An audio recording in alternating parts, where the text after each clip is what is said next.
အားလုံးပဲမင်္ဂလာပါကျွန်တော်ဒီနေ့ပြောပြပေးခြင်းတဲ့ဗီဒီယိုရဲ့အကြောင်းလေးကတော့ကျွန်တော်တို့ exterior ကို lightning ချိန်မှာဖြစ်ပါတယ် vray ကိုအသုံးပြုမှာပါအဲကျွန်တော်တို့ visit ပြီးသွားတဲ့သူတွေဒါလျင်ဒါကိုကြည့်လို့အဆင်ပြေမှာပါတချို့ frame ချိန်တာလေးတွေမသိတာတို့ setting ချိန်တာတွေမသိတာတို့ဆိုရင်တော့တိတ်ပြီးအဆင်မပြေနိုင်ပါဘူး setting ချိန်တာမသိဘူးဆိုတာ sun lightning ချိန်တာပြောမှာမဟုတ်လို့ကျွန်တော်တို့ ray set data ရဲ့ setting ချိန်တာကိုမသိရင်ပြောတာပါprogressive ကပါလဲ innovative ကပါလဲ frame တွေကိုဘယ်လိုလှပအောင်ချိန်ရမလဲမသိဘူးဆိုရင်တော့အဆင်မပြေပါဘူး Okay ကျွန်တော်တို့ vray rendering ကိုအသုံးမပြုရင်တည်ထားမှာက vray sunlight နဲ့ vray environment အကြောင်းပါကျွန်တော်ဒီမှာ sunlight ရှိမယ်ကျွန်တော် setting ထဲမှာဆိုရင် environment ဆိုပြီးတော့ရှိပါမယ်ဒီနှစ်ခုကိုတည်ထားပါမယ်ကျွန်တော်တို့အပြင်ဘက်မှာရှိတဲ့ real light ကနေလို့ပဲအတက်အကျရှိတယ်ပြီးနေရာအပြောင်းရွှေ့ရှိတယ်ကျွန်တော်တို့အပြင်မှာနေတာရှည်တဲ့အချိန်တွေရှိတယ်လို့ညတာရှည်တဲ့အချိန်တွေရှိတယ်နေရဲ့ဒီနေရာတွေကမတူညီပါဘူးနေတာရှည်တဲ့အချိန်တွေနဲ့ညတာရှည်တဲ့အချိန်တွေမှာနေရဲ့အနေအထားပုံစံမတူညီဘူးဥပမာကျွန်တော်နေတာရှည်တဲ့ရက်တွေမှာဆိုရင်ညနေ6နာရီကမမောင်သေးဘူးသို့တော့ညတာရှည်တဲ့ရက်တွေမှာဆိုရင်ညနေ6နာရီမှောင်နေပါပြီဒါကကျွန်တော်တို့အပြင်ဘက်လောကရဲ့နေရဲ့အကြောင်းအရာပါvray setting ထဲမှာတော့လိုအပ်သလိုကျွန်တော်အသုံးပြုကြလို့ရတယ်နေပဲနေတာပဲရှည်နေဖြစ်ဖြစ်ဟိုဆောင်းရသည်ရဲ့နေပုံစံပဲဖြစ်ဖြစ်နွေရသည်ရဲ့နေပုံစံပဲဖြစ်ဖြစ်မိုးရသည်ရဲ့နေပုံစံပဲဖြစ်ဖြစ်အဆင်ပြေအောင်လုပ်လို့ရပါတယ် vray setting ထဲမှာတိတ်ပြီးတော့အကန့်အသတ်တော့မရှိပါဘူးအဲ့လိုမျိုးအသုံးပြုလို့ရတာအတိအကျပြောရမယ်ဆိုရင်ကျွန်တော်တို့ vray 5မှာဖြစ်တာပါပြီးတော့ vray sun နဲ့ sky နဲ့ပေါင်းစည်းမှုကကျွန်တော် exterior rendering ဆင်းနေအတွက်အသင့်တော်ဆုံးဖြစ်တယ်။ India RAM မှာဆိုရင်လည်း brand ပေါက်မှနေဝင်လာတဲ့နေလမ်းကြောင်းလေးတွေအတွက်လည်းသူတို့ကကောင်းမွန်ပါတယ်။ကျွန်တော် vray sunlight ကိုအရင်ဆုံးသုံးပြုကြည့်ကြအောင်။ကျွန်တော်တို့ rendering စတင်ချမယ်ဆိုရင်ကျွန်တော်တို့ပြုလုပ်ကမှာက frame အရင်ဆုံးချိန်တာပါပဲ။ frame ချိန်တာကိုကျွန်တော် visit မှာတင်ပြီးသွားပါပြီ။သွားကြည့်လို့ရပါတယ်။ကျွန်တော်တို့ position camera ပဲအရင်စယူမယ်။ကျွန်တော်ကတော့ဒီနားပဲယူထားလိုက်တယ်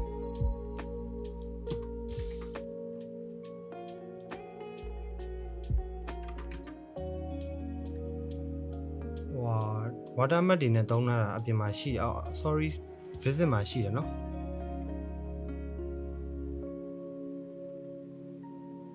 ကျွန်တော်ဒီလိုလေးပဲယူလိုက်တော့ frame sorry camera angle တော့ကိုကြိုက်တယ်လို့ယူပါအဆင်ပြေပါတယ်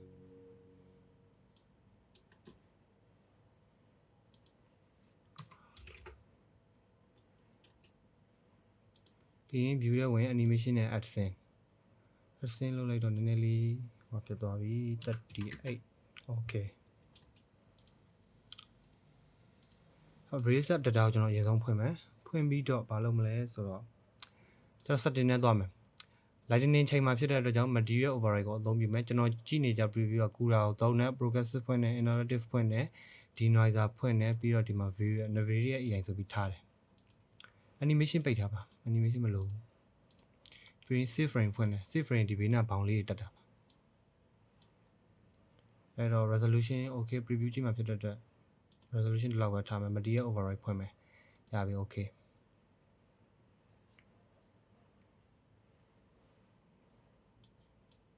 အဲ့ကျွန်တော်တို့ sun သွားမယ် sunlight slab baby setting ဖွင့်ချလိုက်မယ် custom orientation မသုံးကြရင်ကျွန်တော်တို့ဒီ default tree ထဲမှာ sunlight ဆိုပြီးရရှိတယ် sorry share ruler sunlight လာမသိဘူးရှိတယ်ခါလေးပါ view ရဲ့ two files မှာသွားကြည့်ပါမယ်share row ပါ okay ကျွန်တော်ဒီပုံမှာပေါ်လာပါပြီ share row ဆိုပြီးတော့เนาะကျွန်တော် January ရဲ့နေရဲ့အနေထားကဒီsorry January လရဲ့ non မှာဆိုရင်ကျွန်တော်တို့ကဒီနေရာမှာပါအဲ့တော့ January မဟုတ်ဘဲနဲ့ကျွန်တော်တို့ဒါ October ရဲ့ non မှာဆိုရင်နေရဲ့ position တခြားနေရာပြောင်းသွားပါတယ် share row တွေလည်းနည်းနည်းတူသွားပါတယ်အဲ့တော့ကျွန်တော်တို့ကဒါ vray sorry SketchUp setting နဲ့က share row ကိုယူသုံးတာပါသူ့ကိုမသုံးလဲအဆင်ပြေပါတယ်အဲ့တော့ကျွန်တော်တို့ custom orientation သုံးခြင်းနဲ့ကိုကြိုက်သလိုနေရာကိုရွှေ့ခြင်းနဲ့နေအတက်ကျပြောင်းခြင်းနဲ့ position တွေပြောင်းခြင်းနဲ့ဆိုရင်ကျွန်တော် custom orientation ဖွင့်ချလို့ရပါတယ်အဲ့လိုဖွင့်ချလိုက်ခြင်းအပြင်ကျွန်တော်တို့နေကိုကြိုက်တဲ့နေရာကြိုက်တဲ့ဒီနေရာမှာထားလို့ရပါတယ်အဲ့တော့ preview လေးကြည့်ထားကြရအောင် ဒါဆိုရင်0 degree vertical angle ဒီကောင်တိုင်းရွှေ့မှာနော်နေအတက်ကြဒီကောင်ကြောင့် horizontal ကနေ position အဲ့တော့0 degree ကကျွန်တော်ညနေဆောင်လေးပေါ့နေဝင်sunset အချိန်မျိုးဆိုရင်တော့ဒီ0 degree ထားကြတယ်ဒါကြလည်း0 degree အောက်ကိုသူထားကြတယ်ရတယ်ဘာမှဖြစ်ဘူးကျွန်တော်တို့ကနေ့လယ်ပိုင်းမှာချိန်မှာဖြစ်တဲ့အတွက်ကြောင့်1660လောက်ထားလိုက်မှာဒီ position နဲ့အပြောင်းရွှေ့လေးလုပ်မှာနေလေးနဲ့ပါကျွန်တော်နည်းနည်းမြင်ကျင်လို့ပါ sorry share ရင်းနဲ့ပါမြင်ကျင်လို့ပါဒီအပင်ကဒီဘက်ကိုအရိပ်ကျနေပုံစံလေးဒီနာပြီးရင်ကျွန်တော်တို့ degree ကို14ပြန်ပြောင်းထားလိုက်များသွားပြီ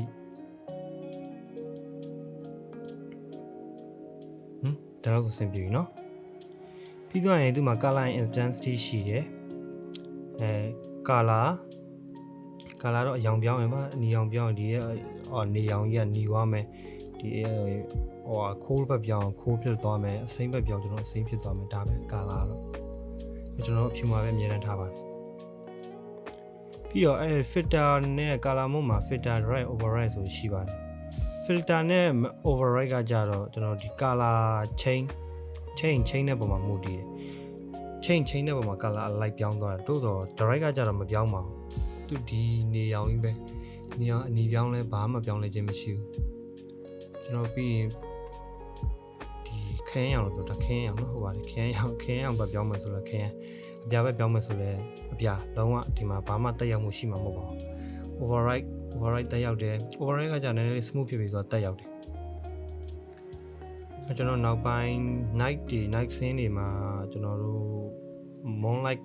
shadow moonlight shade လေးပိုင်းနဲ့ runner ချမယ်ဆိုရင်ဒီ color တွေလိုအပ်ပါတယ်ကျွန်တော်ကအပြင်ဘက်မှာဖြစ်တဲ့အတွက် filter ပဲသုံးထားပါမယ်နော် filter လေးနဲ့သူကပိုကိုက်လို့ပါပြီး intensity နဲ့ multiplier ရှိ intensity multiplier နဲ့ side multiplier ဆိုရင်2မျိုးရှိတယ် intensity ကတည့်တဲ့အတိုင်း intensity ဖြစ်တဲ့အတွက်6ထားမယ်3ထားမယ်ဆိုရင်ပိုလင်းသွားမယ်ကျွန်တော်3ညထားမယ်ဆိုရင်မှောင်ကျသွားမယ် intensity ကဒါပါပဲတိတ်ပြီးတော့ထူးခြားမှာမဟုတ်ပါဘူးပြဿနာ multiplier က share smooth ဖြစ်တာ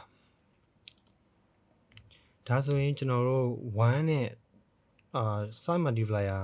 value 1နဲ့ချထားတယ် runner အဲ့ကျွန်တော်တို့သူ့ကို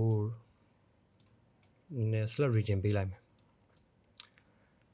runner region ပေးပြီးတော့ကျွန်တော်ဒီကောင် city တိုးလိုက်မယ်နော် shadow တွေလုံးဝ soft ဖြစ်သွားတယ်နေလုံးကြီးသွားတော့ shadow soft ဖြစ်သွားတယ်ပြီးတော့ကျွန်တော်ဒီလောက်အဲ့လောက်တော့မလို့ကျွန်တော် 4 ပဲထားမယ်အများကြီးမသုံးချင်လို့ပြီးတော့ sky ကကြကျွန်တော်နေကင်းပိုင်းနေတော့ဒီလောက်ဆိုတော့ဒါပဲသုံးပါပြီးရင် sky ကတော့ sunset mode ပြင်တော့မပြောင်းပါနဲ့เนาะဒီ mode လေးပဲတိုင်းမထားပါဒါတွေထားပါအောင်ဒါတွေတော့မတိုးမထီလို့ရပါသေးတယ်အဲ့တော့ကျွန်တော်တို့ဒီမှာကဘာမပါဘူးလဲဆိုတော့ cloud ဆိုပြီးတော့မပါဘူး cloud ကဘာလုပ်လို့ရလဲဆိုရင်ဒီနေပေါ့အခုဆိုကျွန်တော်တို့ဒီမှာတိတ်နေဆိုလုံးဝပျောက်နေတယ် cloud ပါတဲ့အခါကျရင်ကျွန်တော် cloud intensity တွေသူ့ရဲ့ position တွေအထူးပါးတွေအကုန်ချိန်လို့ရတယ်။ဒါကျွန်တော် vray က version 9လို့ကျွန်တော်မမြင်ရသေးလို့။ဒါကြောင့်မို့ cloud ဒီထဲမှာတော့မပါပါဘူး။နောက်ကိုကတော့ version မြင့်တဲ့ဟာသုံးမယ် 5 ထဲမြင့်တဲ့အခုဆိုစစ်တောင်သူတို့ကျင်ညာထားတယ်။စစ်မကြခင်ထွက်တော့မှာစစ်တောင်ကျင်ညာထားတယ်5မှာကျွန်တော် 5.1 လို့ 5.2 ဆိုပြီးတော့ 5.2.1 လို့လည်းမသိရှိတယ်။အော် version တွေကတော့တေချာမသိတော့ဒါပေမဲ့ကျွန်တော် vray ကတိတ်ပြီးတော့မမြင်လို့version ကျွန်တော် verify စသပေါ်ချင်းဟာသွင်းလာလို့ပါနောက်ပိုင်းသွင်းမဲ့ဟာဆိုရင် scatter ဒီ object တွေမှာ scatter တွေပါမယ်ပြီးရင် cloud ဆိုပြီးတော့တချို့နည်းနည်း setting လေးတွေပြောင်းလဲသွားမယ်ဒါပါပဲနည်းနည်း region select လေးကိုဖယ်လိုက်မယ်နော်ဒါကကြတော့ဘာကိုပြောလဲ follow mouse ပါသူ့နာမည်ဒီလိုပေါ့ကိုမြားလေးတင်ထားမဲ့နေရာလေးပတ်ချံလေးလောက်ပဲသူက runner ရင်းချပေးတာအဲ့တော့ကျွန်တော်ဒီလောက်နဲ့တင်အဆင်ပြေတယ်ပြီးကျွန်တော် exposure နည်းနည်းလေးသွားညှိမယ် exposure သဘောတရားက value များရင်သူကမှောင်တယ်ပျောက်သွားမှုံတော့ဒီမှာမှောင်ကျသွားနော် value နဲ့1တို့ minus တို့4ဆိုလုံးဝဖြူဖွေးပြီးတော့အဲ့လိုဖြစ်သွားတာ exposure တော့ကိုအဆင်ပြေသလိုအဆင်ပြေသလိုတော့မဟုတ်နည်းနည်းလေးတော့ချိန်ပေးရပါတယ်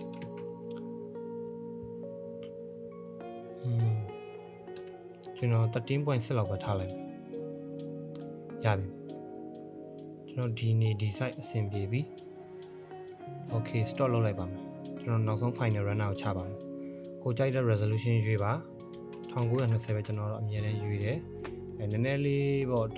desktop မှာကြည့်လို့နည်းနည်းကြီးခြင်းနဲ့ဆိုရင်တော့2560ရွေးပါ 2K resolution ရွေးပါပြီးတော့ဆိုကျွန်တော် CPU ရောင်းမယ်ပြီးရင်ကျွန်တော် interactive processor တွေဖွင့်ပိတ်မယ် final runner ဖြစ်တဲ့ကြောင့်ပြီးရင် CPU ပြောင်းပြီဆိုတာနဲ့ video ကိုရွေးမယ်ပြီးရင်ကျွန်တော်ဗာရှိမှာအကုန် setting တွေမှတ်ပြီเนาะ global illumination ဖွင့်ပေးထားပါကျွန်တော်တို့နေနဲ့ global illumination တွေလည်းတွဲပြီးလုပ်ကြတယ် environment ရအဲကြောင့်ပါเนาะအဲ့တော့ကျွန်တော် runner ချလိုက်ပါမယ်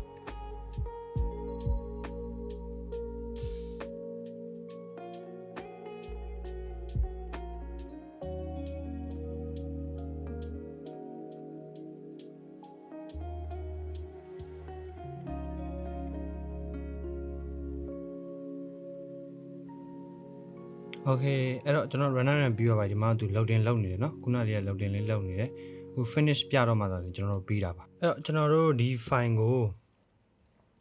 နည်းနည်းလေး color လေးတွေချိန်ကြအောင်အဲ့ကျွန်တော်တို့ဒီမှာ layer ဆိုပြီးရှိမယ်အမှမှာကျွန်တော်အခုအသုံးပြုသွားမှာက white balance အသုံးပြုမယ်ကျွန်တော် exposure အသုံးပြုမယ်ပြီးရင်ရပြီကျွန်တော်ဒီနှစ်ခုပဲဒီထဲမှာတော့အသုံးပြုနေကြအဲ့တော့ဒါတွေကဘာလဲဆိုတော့ကျွန်တော် Photoshop မှာမလုပ်ဘဲနဲ့ဒီမှာတွေကျွန်တော်တို့ကိစ္စပြီးသွားမယ်ပုံလေးနည်းနည်းနောက်ဆုံးပြင်လေးပါဒါပေမဲ့တို့တော့ Photoshop မှာလုပ်တာပို့ပြီးအဆင်ပြေပါတယ်ဒီမှာလည်းလုပ်လို့ရတယ်ဒါပေမဲ့ဒီမှာရှုပ်တယ်ကျွန်တော် chromate တွေဘာတွေနဲ့နည်းနည်းယူပါသေးရရှုပ်တယ်အဲ့တော့ကျွန်တော်ပြင်နေကြတော့ exposure နဲ့ white balance ပဲပြင်တယ်အဲ့တော့ပုံမှာက3မျိုး3စားရှိတယ်ဘာ3မျိုး3စားလဲဆိုတော့အလင်း3မျိုး3စားရှိတယ်ကျွန်တော်တို့ highlight ဖြစ်ဆုံးနေရာရယ်ကျွန်တော်တို့ပြီးရင် share နေရာရယ် mid tone နေရာဆို3မျိုးရှိပါတယ် highlight ဖြစ်ဆုံးနေရာပုံတစ်ပုံရဲ့အလင်းဆုံးနေရာကိုပြောတာပါအခုဆိုဥပမာဒီနားလေးရဒီနားလင်းနေပေါ့เนาะဒီနားနဲ့ဒီနားလင်းတော်ညာလဲဘာမှအဖြူများလဲအဖြူများတဲ့နေရာမှာကျွန်တော်တို့တွေကပို့ပြီးတော့အလင်းဆုံးနေရာလို့သတ်မှတ်ကြတယ်အဖြူများဆုံးနေရာအလင်းဆုံးနေရာလို့သတ်မှတ်ကြတယ်ကွန်ပျူတာသတ်မှတ်တာပြီးတော့ shadow ကကျွန်တော်ဒီလိုမှောင်တဲ့နေရာတွေဒီလိုအရိပ်ကျတဲ့နေရာတွေအဲ့လိုမှောင်တဲ့နေရာတွေပြီး mid tone ကကြတော့ exposure highlight လောက်လည်းမလင်းဘူး mid tone လောက်လည်းမမောင်တဲ့နေရာဥပမာဒီလိုနေရာမျိုးလေးတွေပေါ့ကျွန်တော်ဒီလိုနေရာမျိုးလေးတွေ mid tone လို့ခေါ်တယ်ကျွန်တော်ဒီမှာက exposure နဲ့ highlight ဘန်းရ contrast တွေပဲရှိရเนาะ exposure နဲ့တင်လိုက်မယ်ကျွန်တော် point 7လောက်ပဲထားလိုက်မယ်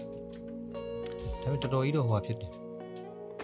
အဲ့ဒါကိုဖြစ်လို့ကျွန်တော် highlight band ကိုကျွန်တော်ဖြစ်အများကြီးတော့ short ချလို့မကောင်းတော့ဗျာဒီလောက်လေးပဲ short ချမယ်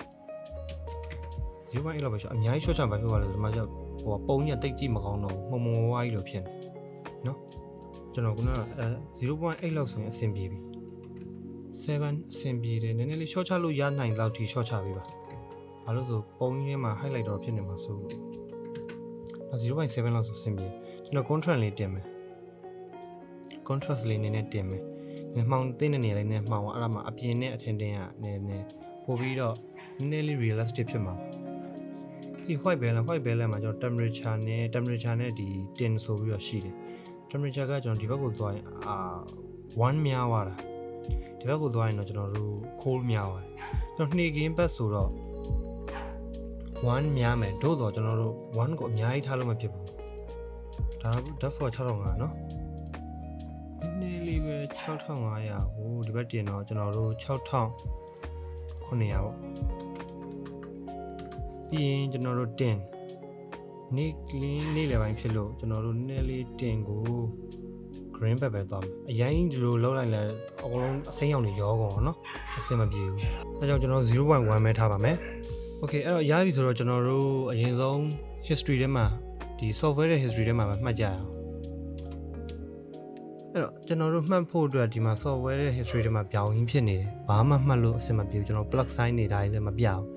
အဲ့တော့ add sign တွေပြအောင်ကျွန်တော် option နဲ့အရင်ဆုံးသွားမယ်ပြီးရင် frame buffer setting ဆိုပြီးကြာလာVFB frame buffer setting ဆိုပြီးတော့ကြာလာတယ်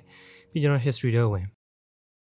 ဒီပေါ့ history folder ထဲမှာကျွန်တော် folder လေးတစ်ခု select ပေးရမယ်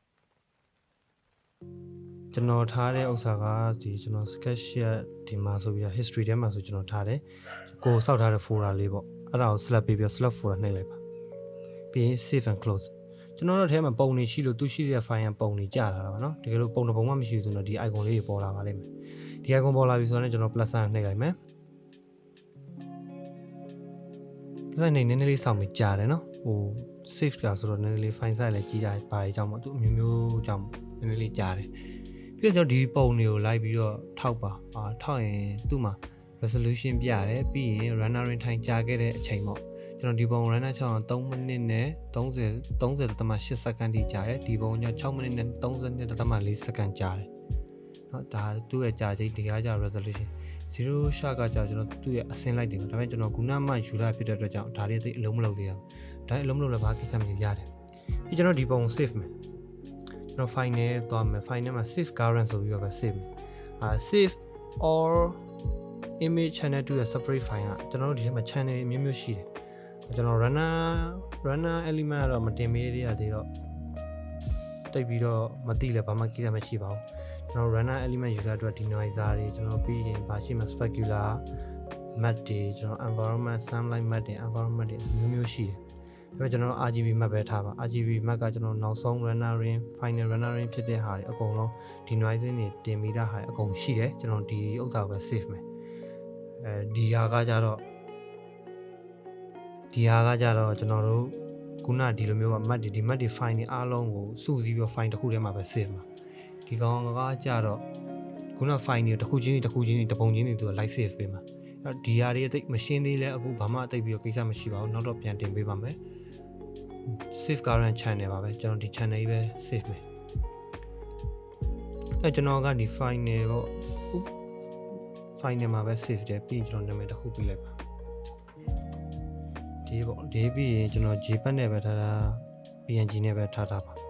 diff နဲ့ထားတော့ကျွန်တော်များတယ် JPEG နဲ့ PNG နဲ့ထားမယ်ဆိုဒီနောက်က file တွေပေါက်တတ်တယ်နော်သူ environment တက်ချာတော့ PNG နဲ့ထားမယ်ဆိုပေါက်တတ်တယ်သူ download တွေပါလေသုံးမယ်ဆိုရင်တော့မပေါက်ဘူးအဲကြောင့် save မယ်ဆိုရင် diff နဲ့ save မ save ခြင်းကျွန်တော်တို့ JPEG နဲ့ save PNG နဲ့ save တော့ဒါတွေပေါက်သွားမယ်ဒီနောက်က high တွေပေါက်ပြီးတော့အဖြူကြီးမဟုတ်လေအမဲကြီးတချို့တွေကပါတတ်တယ်